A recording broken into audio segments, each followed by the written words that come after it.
बाड़मेर में राजकीय शिशु गृह एक अनोखी पहल के जरिए उन मासूम नवजातों का सहारा बन रहा है जिन्हें जन्म के तुरंत बाद सुशासन जगहों पर पालना गृह में छोड़ दिया जाता है। राजकीय शिशु गृह यहां चौथी मां की अवधारणा पर इन बच्चों के जीवन में नई उम्मीद जगा रहा है और ऐसे न जाने कितने ही बच्चों का सहारा बन रहा है जिन्हें उनके अपने त्याग कर चले जाते हैं।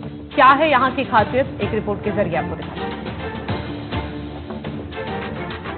माँ, छोटी माँ, बड़ी माँ, इस तरह की कहानी आपने कई सुनी होगी, लेकिन आज जो हम कहानी बताने जा रहे हैं वो है एक अनूठी कहानी। इन बच्चों को, जिन बच्चों के बारे में आज हम कहानी दिखाने जा रहे हैं, उन बच्चों को अपनी चौथी माँ का इंतजार है। जी हाँ, चौथी माँ इस तरीके से क्योंकि ये वो बच्चे हैं जिनको जन्म होते ही पालना गृह में रख दिया जाता है। पहली माँ वो जिनको किसी कारण, किसी मजबूरी की वजह वो इस पालना गृह में छोड़ जाती है। दूसरी माँ वो होती है जो इसको मेडिकली ध्यान रखती है, क्योंकि जाहिर सी बात है इन बच्चों को अगर पालना गृह में छोड़ा जाता है तो इन बच्चों की मेडिकली हालत अच्छी नहीं होती है। तो एक नर्सिंग स्टाफ जो होता है उन बच्चों का उस तब तक केयर करता है जब तक बच्चा बिल्कुल स्वस्थ नहीं हो जाता, और मेडिकल डिपार्टमेंट और जो पीडियाट्रिक डिपार्टमेंट के हेड होते हैं जब तक वो उसको एनओसी नहीं देता, लगभग महीना भर का प्रोसेस होता है, वो हॉस्पिटल में एडमिट रहता है, वहाँ इसकी देखरेख की जाती है। उसके बाद इसको एक तीसरी माँ मिलती है जो कि इस पालना गृह में होती है, जो इसको दाई माँ की तरफ ध्यान रखती है।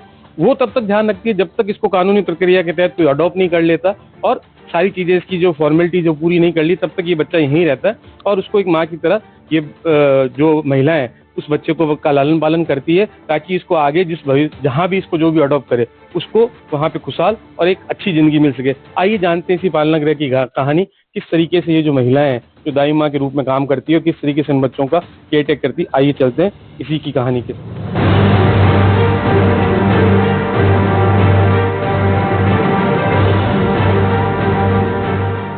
राजकीय शिशु गृह की पहल, परित्यक्त नवजातों को मिल रहा नया जीवन, बच्चों को मिल रहा परिवार का प्यार, नवजातों को चौथी माँ का इंतजार।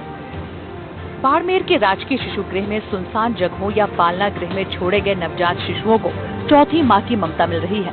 यहाँ 4 माताओं की श्रृंखला इन मासूमों का जीवन संवार रही है।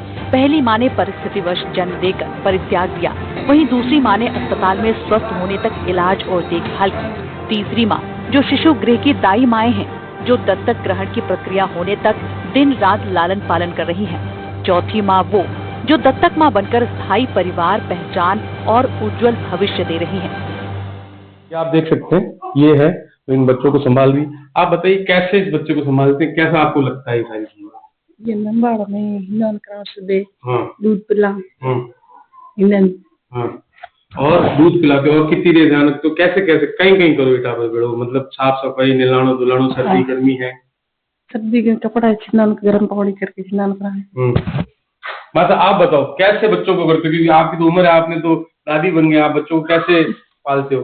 बच्चा हमारा है, जहाँ जहाँ हमारा है बच्चा रखांगे, साबुन बीजो पाउडर बीजो हैंग लगाऊं कराओ, बीज रखो, टेम टेम दूध पाओ, टेम टेम संभालो, टेम टेम मुन धोबन जाबन हैंग कराओ ना। तो खान तो हाँ आप ही टाबर मोटा किया हुआ है, हैंग की जगह मैं एक नौकरी करूं टाबर मोटा करो, केड़ो लागे था ना, बढ़िया लागे। अच्छा, तो बड़े कहाँ करते हैं जिको मिनक ये तरीके करे उनकी कहने तो टाबर हुआ तो ये पालन ग्रह में छोड़ जाया करो, छोड़ जाया। अच्छा, कितना टाबर है ये था का? हां, 10 है। अच्छा, हां, क्या करो पूरे दिन, कितने बजे की करो, सुबह आते की करो? सुबह दूध पाऊं, रोए जदी बड़े गोद में लियो, चमाड़ो, जगाड़ो, पासा दूध पिलाऊं, बोले पासा हुआड़ो, जहाड़ो, हिनन करो, कपड़ा धो, पासा यहाँ हम पोषण करो।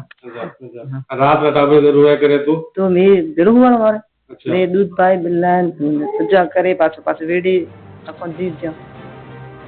राजकीय शिशु गृह अधीक्षक पुखराज सारण बताते हैं कि बाड़मेर जिले में ये राजकीय शिशु गृह 2017 से संचालित है और अब तक 75 बच्चों को गोद लिया जा चुका है, जो देश के अलग अलग हिस्सों के दंपतियों के पास अपना जीवन जी रहे हैं। वर्तमान में गृह में 10 शिशु हैं। इनमें से 4 नवजातों का जिला अस्पताल के शिशु कल्याण केंद्र में इलाज जारी है। गृह में 4 महिला दाई माएं तैनात हैं, जो सुबह से रात तक बच्चों की पूरी देखभाल करती हैं।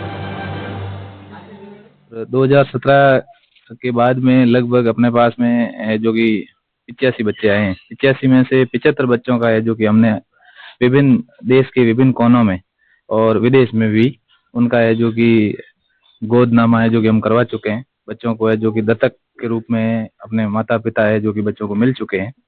और अभी 10 बच्चे अपने राजकीय शिशु गृह के अंदर वर्तमान में पोषित है और 6 बच्चे यहाँ पे और 4 बच्चे अपने हॉस्पिटल के अंदर है। और एक बच्ची है जो कि अभी अपने प्रक्रिया में है। जो बच्ची है जो कि विदेश में यूएसए में है, जो कि एक दंपत्ति ने उसको रिजर्व किया है और वो वहाँ है, जो कि उसका दत्तक प्रक्रिया है जो कि वो चल रही है। वो दत्तक प्रक्रिया लगभग 1 हफ्ते के अंदर है जो कि पूरी होने वाली है और वो अगले हफ्ते है जो कि विदेशी दंपत्ति है वो यहाँ पे आएगी और उस बच्ची को है जो कि अपने पास में वहाँ यूएसए ले जाएगी। हमारे पास जो शिशु आते हैं वो 2 तरीके से आते हैं। एक तो जो रिलेटिव्स किसी बच्चे का परित्याग करते हैं, उसको पालना गृह के अंदर रखते हैं। एक तो वो जिसमें अधिकांश बच्चे उसी के आ रहे हैं, 90% बच्चे उसी के आ रहे हैं। कुछ इतर या अदर देन पालना गृह स्पेस पे रखते हैं, वो फिर हमारे पास पुलिस के द्वारा पुलिस की तहरीर से आ रहे हैं। फिर हम उसको एडमिट करते हैं, एडमिट करके कुछ प्राइमरी इन्वेस्टिगेशन कराते हैं। अगर प्राइमरी इन्वेस्टिगेशन में और वजन में बच्चा अगर सही पाया गया तो उसको 5 से 7 दिन के अंदर अंदर हम लोग शिशु गृह में भेज देते हैं और CWC को उसको सुपुर्द कर देते हैं। और अगर कोई बच्चा कम वजन का है जिसमें कि बहुत ज़्यादा संभावना होती है कि ऊपरी मैच्योर बच्चा ही आता है, क्योंकि वो नेग्लेक्टेड प्रेगनेंसी होती है, उस केस में हम उसको दोबारा ट्रीटमेंट करके पूरा उसको वेट बढ़ने तक या फीडिंग लेने तक, स्पॉन्टेनियस फीडिंग लेने तक हम उसको हमारे पास रख के फिर शिफ्ट करते हैं। नवजात शिशुओं की देखभाल करने वाली दाई माँ बताती है कि वो बच्चों को दूध पिलाना, नहलाना, खिलाना, रात में भूख लगने पर दूध देना और सुलाना जैसे काम करती हैं। और ये दाई माएं बच्चों को अपनी संतान की तरह प्यार करती हैं और उन्हें पालती हैं। ये पहल परित्यक्त बच्चों की जान बचाने के साथ उन्हें सम्मानजनक जीवन, परिवार और माँ का प्यार दे रही है। बाड़मेर राजकीय शिशु गृह समाज के लिए ममता और उम्मीद की जीत का प्रतीक बन चुका है। इसमें कितनी लंबी कानूनी जटिल प्रक्रिया होती है ताकि बच्चे का भविष्य आगे सिक्योर हो, सेफ हाथों में जाए, इसको लेके कितना लंबा प्रोसेस होता है? इसमें सर प्रक्रिया है जो कि 2 तरह की प्रक्रिया है। एक तो जब किसी दंपत्ति है, उस दंपत्ति को अपने को अपनाना होता है, जैसे कोई बच्चा लेना है, वो गोद लेने के बच्चे सोचते हैं, तो एक तो वो प्रक्रिया है।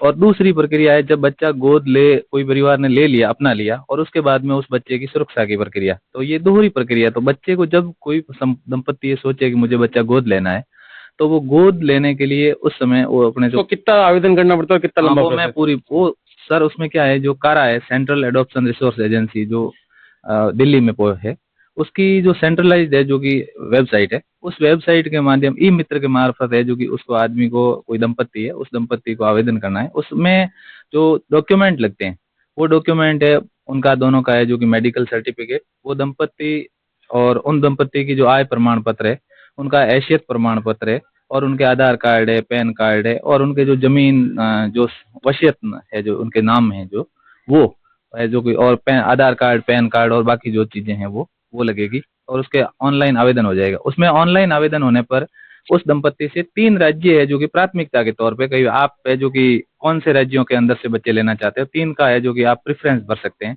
और 3 प्रेफरेंस भरने के बाद में आपसे मांग वही मेल आपका है, जो कि आप है जो कि मेल लेना चाहते हैं या फीमेल लेना चाहते हैं, या फिर है जो कि कई ऐसे दंपत्ति होती है जिसके अंदर के भाई हमको जो प्रेफरेंस में मिल जाए, मेल या फीमेल हमारी कोई प्रायोरिटी नहीं, जो भी मिलेगा हमें वो स्वीकार्य। तो इस तरीके की वो प्रेफरेंस देने के बाद में आपका आवेदन है जो कि फिल हो जाता है। और फिर वो जो 3 स्टेट है, उन 3 स्टेट के अंदर जब भी आपका जो वेटिंग में लग जाता है, और जब भी वेटिंग क्लियर होती है, तो लगभग एक बच्ची की वेटिंग लिस्ट है वो 3-4 साल में जो कि आपको बच्ची मिलती है, और जो बच्चे की है थोड़ी सी रहती है ज्यादा, और उसमें 4-5 साल के बाद में जो कि बच्चे का वेटिंग क्लियर हो जाती है। ये थी कहानी, चौथी माँ का इंतजार की कहानी। आज आपने देखा जो यहाँ के अधिकारी पुकरा सर, उनका साफ तौर पे कहना है यहाँ बच्चों का जितना भी लालन पोषण किया जा रहा है उसका यही नतीजा है। जो यहाँ अडॉप्शन रेट है वो वेटिंग लिस्ट के तौर पे चल रही है, और जो भी यहाँ बच्चे होंगे उनका भविष्य, हम हद से ज्यादा इस बात की कोशिश करेंगे उनका भविष्य एक उज्जवल भविष्य हो, सिक्योर हाथों में जाए, ताकि उनका उज्जवल भविष्य हो और उनको एक अच्छी शिक्षा, अच्छा समाज और अच्छा परिवार मिल सके, ताकि वो आने वाला जीवन आसानी से और अच्छे परिवार के साथ व्यतीत कर सकें। सहयोगी बिहारा राम के साथ भूपेश आचार्य, NDTV, बाड़मेर।